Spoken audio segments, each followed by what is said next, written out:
بسم اللہ الرحمن الرحیم۔ السلام علیکم ورحمۃ اللہ وبرکاتہ۔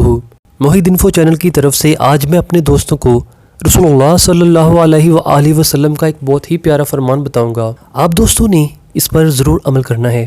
رسول اللہ صلی اللہ علیہ وآلہ وسلم نے فرمایا کہ اللہ عز و جل میری امت میں سے 10 طرح کے افراد پر قیامت کے دن اظہار ناراضگی فرمائے گا اور ان کے جہنم میں ڈال دینے کا حکم فرمائے گا، اور ان کے جو چہرے ہوں گے بغیر گوشت کے ہوں گے۔ عرض کیا گیا یا رسول اللہ صلی اللہ علیہ وآلہ وسلم وہ کون سے 10 لوگ ہوں گے؟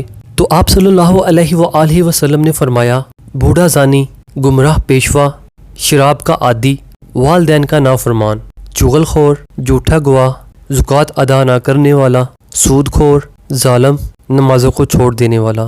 ان 10 طرح کے لوگوں پر اللہ تعالیٰ نے لعنت فرمائی ہے۔ آپ دوستوں نے اس ویڈیو کو آگے ضرور شیئر کرنا ہے۔ السلام علیکم ورحمۃ اللہ وبرکاتہ۔